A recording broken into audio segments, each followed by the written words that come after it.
Bismillahirrahmanirrahim. Assalamualaikum warahmatullahi wabarakatuh. Alhamdulillah, wassalatu wassalamu ala sayyidina Rasulillah Muhammad ibn Abdullah sallallahu alaihi wasallam wa ala alihi wa sahbihi mawala wa la hawla wa la quwwata illa billahil aliyyil azim. Para jemaah yang dirahmati Allah Subhanahu wa taala, hari ini pada hari Selasa,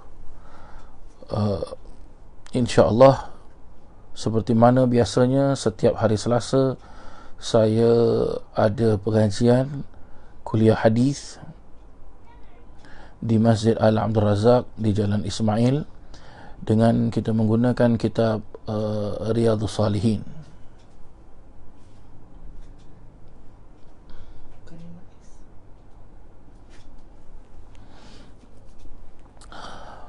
Maka sampailah kita kepada kitab di dalam pembahasan kitab Riyadhus Salihin pada bab yang ke-40 yang memperjelaskan tentang babul birrul walidain wasilatul arham, ataupun disebut ataupun diartikan bab berbakti kepada kedua orang tua dan mempereratkan hubungan keluarga. Maka sampailah kita kepada hadis yang ke-18 daripada bab tersebut. Wa an Abi Hurairah radhiyallahu anhu qala lamma nazalat hadhihi al-ayah wa anzir ashiratakal aqrabin. دعا رسول الله صلى الله عليه وسلم قريشا فاجتمعوا فعم وخص فقال يا بني كعب بن لؤي أنقذوا أنفسكم من النار يا بني مرة بن كعب أنقذوا أنفسكم من النار يا بني عبد مناف أنقذوا أنفسكم من النار يا بني هاشم أنقذوا أنفسكم من النار يا بني عبد المطلب أنقذوا أنفسكم من النار يا فاطمة أنقذي نفسك من النار فإني لا أملك لكم من الله شيئا غير أن لكم رحما سأبلها ببلالها رواه مسلم. وقوله صلى الله عليه وسلم ببلالها هو بفتح الباء الثانية وكسرها، والبلال الماء، ومعنى الحديث سأصلها قطيعتها بالحرارة تطفأ بالماء وهذه tubarradu bis-silah. Hadis yang ke-18 dalam bab birrul walidain wasilatul arham, di dalam hadis kitab hadis, iaitu di dalam kitab hadis Riyadhus Salihin yang disusun oleh Al-Imam Zakaria Sharaf An-Nawawi rahimallahu ta'ala. Nawaitu ta'alluma wa ta'lim wa tadhakkura wa tadhkir wa an-naf'a wal intifa' wal ifadata wal istifadah والحث على التمسك بكتاب الله وسنة رسول الله صلى الله عليه وسلم ودعاء إلى الهدى والدلالة على الخير ابتغاء وجه الله وقربه وثوابه. اللهم ارزقنا يا ربي فهم النبيين وحفظ المرسلين وإلهام الملائكة المقربين برحمتك يا أرحم الراحمين والحمد لله رب العالمين. Para jemaah muslimin dan muslimat yang dirahmati Allah Subhanahu wa taala, alhamdulillah, bersyukur kita kepada Allah Taala, kita dapat berjumpa pada kali ini dalam suasana yang mana seperti apa yang kita mengetahui, kita tidak dapat untuk mengadakan pengajian kita di masjid, tetapi kita dapat mengadakan secara live streaming. Dan ketepatan live streaming ini saya adakan di rumah saya dan sesuai seperti apa yang telah pun dijelaskan, bahawasanya setiap hari Selasa insya-Allah saya akan mengadakan live streaming sekitar jam sekian gini, ya, guna untuk menyampaikan pengajian yang mana setiap hari Selasa saya memimpin pengajian hadis di Masjid Al-Abdul Razak. Dan juga insya-Allah pada esok hari Rabu, insya-Allah pada jam 8 malam waktu setempat, iaitu waktu Singapura, insya-Allah saya akan melanjutkan kuliah maghrib saya dengan membaca kitab Tarikh Al-Khulafa, iaitu kitab sirah ataupun kitab sejarah Islam. Dan begitulah seterusnya pada hari Jumaat, pada hari Khamis malam Jumaat, insya-Allah kita akan membaca wirid pada malam Jumaat dan kita akan membaca beberapa kitab-kitab salaf, insya-Allah. Baik. Hadis yang ke-18 dalam bab birrul walidain, berkelakuan baik kepada kedua orang tua dan mempereratkan hubungan keluarga. Baginda Nabi SAW bersabda dari Abu Hurairah radhiyallahu an, katanya, ketika ayat ini turun, iaitu ayat yang berbunyi wa anzir ashiratakal aqrabin, iaitu ia merupakan salah satu daripada beberapa ayat-ayat Al-Quran di dalam surah Asy-Syu'ara pada ayat yang ke-214, yang artinya, dan berilah peringatan serta amaran kepada kaum kerabatmu yang dekat. Ya. Saya ulang sekali lagi, wa anzir ashiratakal aqrabin, dan berilah peringatan serta amaran kepada kaum kerabatmu yang terdekat. Rasulullah SAW mengumpulkan ataupun memanggil pembesar-pembesar orang-orang Quraisy. Di antaranya Rasulullah memperjelaskan, Rasulullah memanggil secara umum, fa'amma wa khassa, secara umum dan secara khusus. Maka berkumpullah beberapa kelompok-kelompok, dan Nabi SAW bersabda. Apa sabda Nabi SAW? Ya Bani Ka'ab bin Lu'ay, wahai Bani Ka'ab bin Lu'ay, anqidhu anfusakum minan nar, selamatkanlah diri kamu dari api neraka. Nabi menyeru lagi, ya Bani Murrah bin Ka'ab, wahai Bani Murrah bin Ka'ab, anqidhu anfusakum minan nar, selamatkanlah diri kamu dari neraka. Dan Nabi memanggil lagi, ya Bani Abdi Manaf, wahai Bani Abdul Manaf, anqidhu anfusakum minan nar, selamatkanlah diri kamu semua dari neraka. Ya Bani Abdul Manaf, wahai Bani Abdul Manaf, selamatkanlah, anqidhu anfusakum minan nar, selamatkanlah diri kamu dari neraka. Ya Bani Hashim, wahai Bani Hashim, selamatkanlah diri kamu dari neraka. Ya Bani Abdul Muttalib, wahai Bani Abdul Muttalib, selamatkanlah dirimu dari api neraka. Ya Fatimah, wahai anakku Fatimah, kata Nabi SAW, ya, putri Nabi SAW, anqidhi nafsaki minan nar, selamatkanlah diri kamu juga dari neraka. Fa inni, sesungguhnya aku, la amliku lakum minallahi syai'a, sesungguhnya aku tidak dapat, yakni Rasulullah SAW tidak dapat memiliki sesuatu untukmu, anna ghaira anna lakum rahiman sa'abulluha bibalaliha, memiliki sesuatu untukmu semua dari Allah, maksudnya saya, yakni Rasulullah SAW, tidak dapat menolak seksa yang akan diberikan oleh Allah padamu. Jikalau engkau tidak berusaha menyelamatkan diri sendiri dari neraka, hanya saja engkau semua itu mempunyai hubungan kekeluargaan belaka, tetapi ini jangan diandal-andalkan untuk dapat selamat di akhirat. Saya akan membasahinya dengan air riwayat Muslim.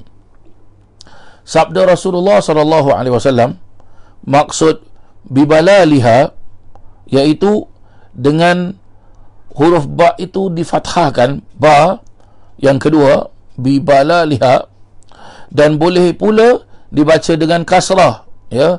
Al-balal artinya air. Makna daripada hadis tersebut, saya akan membasahinya dengan airnya, ialah saya akan menghubungi kekeluargaan itu. Beliau sallallahu alaihi wasallam menyerupakan terputusnya kekeluargaan itu sebagai suatu yang panas yang dapat dipadamkan dengan air, dan yang panas itu dapat didinginkan, dapat disejukkan dengan mempereratkan kekeluargaan itu.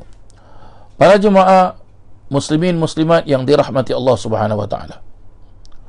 Hadis kali ini di dalam kitab Riyadhus Salihin ini, baginda Nabi sallallahu alaihi wasallam mengajarkan kepada kita betapa pentingnya satu hubungan kita dengan Rabbunal Jalil, iaitu Allah Subhanahu wa taala. Dengan Nabi sungguh-sungguh memperingatkan kepada kita, bukan hanya Nabi memanggil satu dua orang, tetapi Nabi memanggil ya bani, ya bani, ya bani, wahai kelompok ini, wahai kelompok itu. Macam-macam kelompok dipanggil oleh Nabi SAW. Untuk apa? Nabi menasihatkan agar setiap kelompok itu mengajarkan kepada kelompok yang ada di dalam kumpulan ataupun di dalam kabilah tersebut, suku kaum tersebut, supaya apa? Benar-benar menyelamatkan diri mereka daripada api neraka. Maka begitu juga dengan kita. Kita sebagai umat Nabi SAW perlu sangat-sangat kita jaga diri kita daripada terjerumus di dalam api neraka. Selamatkan diri kamu dari api neraka. Maksudnya apa? Nabi SAW tidak ingin melihat umatnya ini di yaumil mahsyar kelak, di akhirat, masuk ke dalam neraka. Sebab itu Nabi SAW menasihatkan kepada umatnya agar benar-benar jaga diri masing-masing supaya tidak terjerumus ke dalam neraka. Maksud terjerumus ke dalam neraka ialah, senang cakap, orang itu tidak patuh kepada Allah Ta'ala, tidak taat kepada Allah Subhanahu Wa Ta'ala, melaksanakan perkara-perkara yang mungkar, melaksanakan perkara-perkara yang dilarang oleh Allah Subhanahu Wa Ta'ala. Maka dengan yang demikian, kita seharusnya ambil ajaran dan nasihat dan teguran daripada Nabi Muhammad SAW untuk kita. Yang pertama, jaga diri kita. Jangan sampai kita melakukan perkara-perkara yang dilarang oleh Allah Subhanahu Wa Ta'ala, dan jangan kita mengingkari apa yang telah Allah Subhanahu Wa Ta'ala tetapkan. Contoh, Allah Subhanahu Wa Ta'ala mewajibkan kepada kita untuk dalam satu hari, satu malam, melaksanakan ibadah solat 5 waktu, subuh, zuhur, asar, maghrib dan isyak. Maka mesti macam mana sekalipun, tidak boleh tidak, mesti kita laksanakan. Kita tidak boleh tinggalkan ini solat 5 waktu, kerana ia merupakan satu perkara yang sangat penting. Nabi SAW bersabda, man aqama as-salah faqad aqama ad-din, wa man taraka as-salah faqad hadama ad-din. Barang siapa yang melaksanakan, whoever perform, barang siapa yang melaksanakan solat ini, faqad aqama ad-din, maka teguhlah tiang agamanya. Wa man taraka as-salah, and whoever deny, tidak mahu melaksanakan solat ini, faqad hadama ad-din, maka rosaklah, rubuhlah tiang agamanya. Dan di samping itu juga, baginda Nabi SAW mengajarkan kepada kita salah satu daripada ajaran Nabi SAW yang sangat-sangat penting. Iaitu apa, para jemaah sekalian? Iaitu Nabi SAW diutuskan oleh Allah Subhanahu Wa Ta'ala sebagai apa? makarimal akhlak, menyempurnakan akhlak.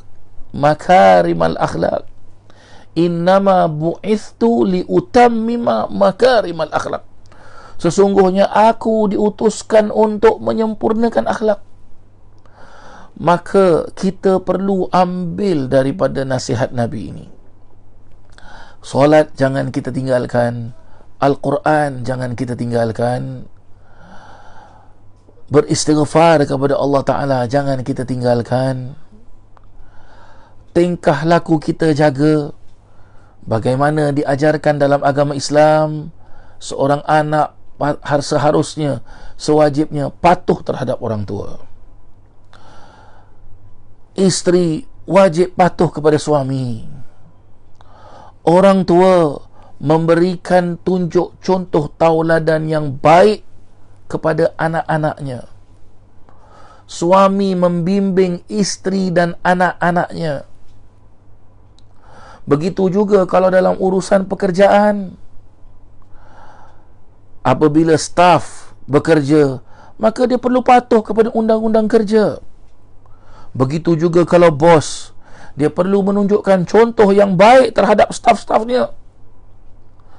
Kalaulah hubungan antara manusia dengan manusia ini baik, maka barulah nanti cantik hubungan antara manusia dengan Allah.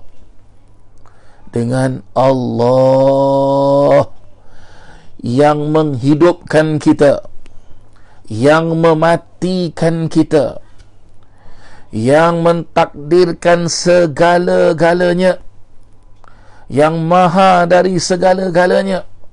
Maka kalau baik hubungan kita dengan Allah, maka baiklah hubungan kita dengan manusia.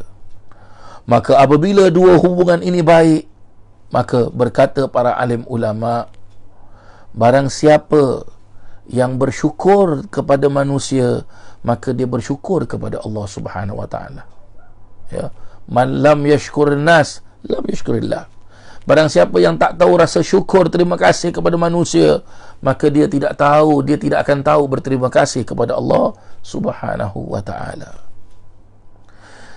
Yang kedua pula daripada hadis Nabi SAW yang kita dengarkan ini, baginda Nabi SAW memberikan kita lagi satu pengajaran yang tidak kalah pentingnya, ialah apa?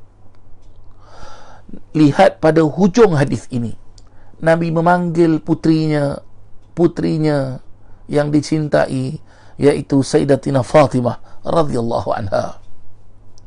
Dengan Nabi SAW menasihatkan kepada putrinya, angqidhi nafsaki minan nar, peliharalah, selamatkanlah diri kamu dari api neraka.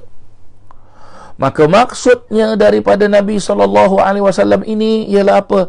Begitu juga Nabi mengajarkan kepada kita agar kita ini ajak ahli keluarga kita jangan sampai terjumus dalam neraka. Kalau kita melaksanakan solat, ajak anak-anak kita, isteri kita, ahli keluarga kita, ayo solat sama-sama. Kalau kita berangkat ke pengajian, berangkat ke membuat suatu perkara yang baik, baik dari segi urusan duniawi, baik dari segi urusan ukhrawi, jangan kita lupakan keluarga kita. Contoh seperti urusan duniawi, hal makan, minum. Bagaimana para jemaah sekalian? Hal makan, minum. Kita kalau sudah berkeluarga, bolehkah kita makan minum sendirian? Tidak boleh.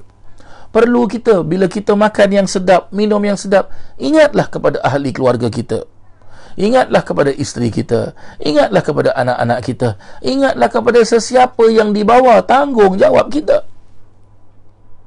Dan di sini juga Nabi mengajarkan kepada kita bahawasanya walaupun kita senantiasa cuba sedaya upaya, sekuat tenaga untuk mengajak ahli keluarga kita sama-sama patuh dan taat kepada Allah Subhanahu wa taala, tetapi belum tentu di akhirat kelak kita dapat selamatkan mereka. Kerana apa? Kalau kita solat, anak-anak kita tidak solat, maka kita tak dapat selamatkan. Ya. Itu adalah fardu ain, bukan fardu kifayah. Maka perlu juga kalau anak itu tidak solat, maka dia akan diminta pertanggungjawabannya di hadapan Allah Subhanahu wa taala. Maka ajaran Nabi SAW sangat cantik, sangat mulia, sangat tinggi nilai ajarannya. Maka apa yang perlu kita buat di sini ialah tidak lain dan tidak bukan ambil ajaran Nabi ini. Genggam ajaran Nabi SAW, tanamkan di dalam kehidupan kita sehari-hari. Jangan kita biarkan ahli keluarga kita ini berjalan begitu saja, tanpa dibimbing, tanpa ada bimbingan dan sebagainya. Jangan kita sahaja solat 5 waktu, tapi anak kita yang tidur kita tidak bangunkan. Jangan kita sahaja yang makan sedap, tapi anak dan isteri kita abaikan. Jangan. Dan Nabi SAW juga menasihatkan kepada kita bahawasanya setiap diri kita ini, kita perlu ada rasa tanggungjawab terhadap diri kita sendiri. Tatkala kita mati kelak, Allah Subhanahu wa taala akan tanya, kalaulah saya mati, maka Allah akan tanya kepada saya, wahai Hasan Saiful Rijal, aku ciptakan kau mata sepanjang hidup kau di dunia. Apa engkau lakukan matamu? Aku ciptakan kau telinga sepanjang kau hidup di dunia. Apa yang kau lakukan dengan telingamu? Aku ciptakan kau mulut sepanjang kau hidup di muka bumi. Apa yang kau laksanakan dengan mulut engkau? Aku ciptakan kau tangan, aku ciptakan kau kaki, aku berikan kau keluarga, aku berikan kau rezeki, aku makbulkan doa engkau, aku mustajabkan doa engkau, tapi apa yang kau laksanakan? Maka semua kita akan ditanya oleh Allah Subhanahu wa taala. Para jemaah hadirin hadirat yang dirahmati Allah Subhanahu wa taala, kita boleh lihat agama Islam menitik beratkan perkara-perkara yang zaman sekarang ini kita lihat dengan remeh. Zaman sekarang ini kita lihat, alah, apa ada ni semua. Tetapi ini benda yang penting. Dan kalau kita lihat lagi ajaran agama Islam, lebih tepat lagi ajaran Sayyiduna Muhammad SAW, pakai baju pun diajarkan dalam agama Islam. Masuk toilet pun diajarkan dalam agama Islam. Keluar toilet pun diajarkan dalam agama Islam. Sampai hubungan suami isteri apabila mau bersama diajarkan dalam agama Islam, agar hubungan itu berkat, dan sekiranya dikurniakan zuriat itu berkat. Dan agama Islam mengajarkan apa-apa sahaja yang kita melaksanakan, mulakanlah apa Nabi sabda, la tabda'u syai'an illa bil basmalah. Janganlah kamu mulakan sesuatu kecuali mulakanlah dengan basmalah, iaitu Bismillahirrahmanirrahim. Maka para jemaah yang dirahmati Allah Subhanahu wa taala, kita lihat sekarang dunia yang sedang hangat, dan sebahagian besar manusia takut. Kerana apa? Wabak penyakit COVID-19 ini, ataupun disebut dengan coronavirus ini, menyebarnya wabak ini, berjangkitnya wabak ini dengan begitu cepat sekali, very fast. Dan hampir-hampir seluruh dunia terjejas dengan wabak penyakit ini. Maka ambillah kita istifadah, ambillah kita contoh tauladan hikmah daripada penyakit ini. Dan kita boleh lihat betapa besar sekali hikmahnya adalah apa? Kita dinasihatkan oleh government kita untuk tidak keluar rumah. Kalaupun nak keluar rumah, hanya keperluan yang sangat-sangat perlu sahaja. Maka ini peluang Allah Ta'ala berikan kepada kita. Berapa lamakah kita sudah tidak berkumpul dengan anak dan isteri kita? Berapa lamakah kita sudah tidak makan duduk semeja dengan mereka? Berapa lamakah kita tidak menonton TV dengan mereka? Berapa lamakah kita tidak duduk bersembang-sembang, berborak-borak, bercakap-cakap, ya, bergurau-gurau antara sesama keluarga? Maka ini peluang yang Allah Ta'ala berikan kepada kita. Maka dijelaskan di dalam hadis-hadis Nabi SAW, orang yang beriman apabila ditimpa cubaan, penyakit, dugaan oleh Allah Subhanahu Wa Ta'ala, itu bermakna rahmat dari Allah Subhanahu Wa Ta'ala. Orang yang tidak beriman apabila ditimpa perkara seperti ini, ia merupakan bala dari Allah. Maka sama-samalah kita berdoa dengan berkat bulan Sya'ban.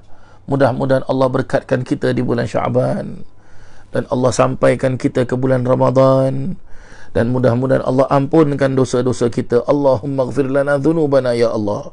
Dan mudah-mudahan Allah merahmati kehidupan kita. Allahumma arhamna ya Allah. Dan mudah-mudahan Allah sampaikan dan Allah mustajabkan semua doa-doa kita. Allahumma ya Allah istajib du'aana ya Allah. Dan mudah-mudahan dengan berkat bulan Sya'ban, Allah angkat wabak penyakit ini. Allah angkat wabak penyakit ini. Allah angkat wabak penyakit ini. Dan moga-moga Allah Subhanahu Wa Ta'ala melindungi Masjidil Haram, melindungi Masjid Nabawi, melindungi Masjidil Aqsa, melindungi ya tarimu ahlaha, ya tarimu ahlaha, ya tarimu ahlaha. Dan juga mudah-mudahan Allah Ta'ala melindungi setiap pemimpin-pemimpin kita, pemimpin negara kita, dan juga para alim ulama kita di negara kita yang tercinta Singapura ini. Amin, Allahumma amin. Rabbana atina fid dunya hasanah wa fil akhirati hasanah wa qina adzaban nar wa adkhilna al jannata ma'al abrar ya aziz ya ghaffar ya rabbal alamin. Wa sallallahu ala sayyidina Muhammadin wa ala alihi wa sahbihi wa sallam walhamdulillahi rabbil alamin. Muslimin dan muslimat, para jemaah yang dirahmati Allah, maka dengan masuknya azan Isya, ya, sudah masuk, saya rasa sudah sekejap lagi akan masuk waktu solat Isya, sudah masuk dah azan Isya.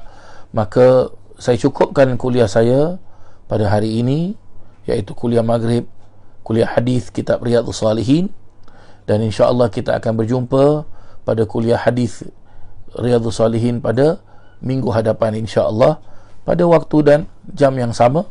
Dan insya-Allah besok kita akan berjumpa lagi secara live streaming. InsyaAllah saya akan membaca kitab Tarikh Al-Khulafa, ya, kitab sejarah Islam, ya, berkenaan tentang sejarah-sejarah para khalifah-khalifah, ya.